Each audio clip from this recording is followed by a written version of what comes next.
নমস্কার বন্ধুরা, আমি একটি নতুন রেসিপি নিয়ে আসলাম। এই যে দেখতে পাচ্ছেন, কড়াইতে আমি অল্প একটু তেল দিলাম। তেলের মধ্যে আমি কিছুটা কুচনো পেঁয়াজ দিয়ে দিলাম। আজকে আমি ট্যাংরা মাছের আলু দিয়ে ঝাল করে দেখাবো, মানে ঝাল কারি করে দেখাবো।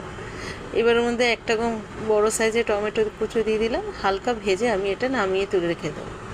এদিকে আমি আদা রসুন কাঁচা লঙ্কা রেখে দিয়েছি, এটা আমি পেস্ট করে নেবো মিক্সিতে। আর এটাও ভাজা মশলাটাও আলাদা আমি পেস্ট করে নেবো। এদিকে ট্যাংরা মাছগুলো নুন হলুদ মাখিয়ে রেখে দিয়েছিলাম। এটা এবার আমি তেলের মধ্যে ভেজে নেব। তেল গরম হয়ে গেছে, এক এক করে ট্যাংরা মাছগুলো আমি ভেজে নেব।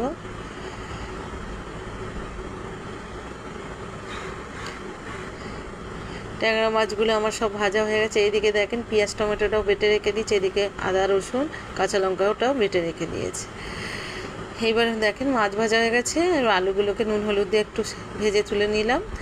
এবারে তেলের মধ্যে আমি আদা রসুন আর কাঁচা লঙ্কা যেটা পেস্ট করে রেখেছিলাম সেটা দিয়ে দিলাম। দিয়ে ভালো করে মিশিয়ে খানিকক্ষণ একটুখানি এটা হালকা ভাজা ভাজা করে নেব, যতক্ষণ না আদা রসুনের কাঁচা গন্ধটা কেটে যাচ্ছে। দেখেন কিছুক্ষণ ভাজা ভাজা করে নিয়েছি। এবারে পেঁয়াজ টমেটো যেটা ভেজে পেস্ট করে রেখেছিলাম ওটা দিয়ে দিলাম।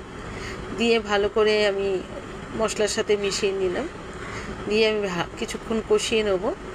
তারপর এর মধ্যে আমি সমস্ত গুঁড়ো মশলাগুলো দিয়ে দেবো এক এক করে। প্রথমে দেবো পরিমাণ মতো হলুদ গুঁড়ো, কাশ্মীরি লঙ্কা গুঁড়ো দিলাম, যেহেতু 7-8টা কাঁচা লঙ্কা আমি বাটা দিয়েছি ওই জন্যে আলাদা করে লঙ্কার গুঁড়ো দিলাম না। আর জিরে গুঁড়ো দিলাম, আর স্বাদ মতো নুন দিলাম। দিয়ে ভালো করে আমি মশলাটা কষিয়ে নেব যতক্ষণ না মশলার থেকে তেল ছেড়ে যাচ্ছে। দেখেন আমি অনেকক্ষণ ধরে মশলাটা কষিয়ে নিয়েছি। এবার ভেজে রাখা আলুটা এর মধ্যে দিয়ে দিলাম। দিয়ে ভালো করে মশলার সাথে কিছুক্ষণ আবার কষিয়ে নেব। আমার দেখেন কিছুক্ষণ কষানো হয়ে গেছে। এবার আমি মিক্সির জার ধোয়া জলটা আমি দিয়ে দিলাম।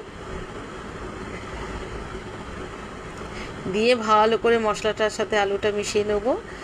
ফুটে উঠলে আমি ভেজে রাখা মাছগুলো এর মধ্যে দিয়ে দেবো। দেখেন ঝোল ফুটে গেছে। এবার ভেজে রাখা মাছগুলো আমি দিয়ে দিলাম এর মধ্যে। দিয়ে ভালো করে মিশিয়ে নেবো। মিনিট 5 ঢাকা চাপা দিয়ে রান্না করে নেবো। আমার রান্না একদম রেডি হয়ে যাবে।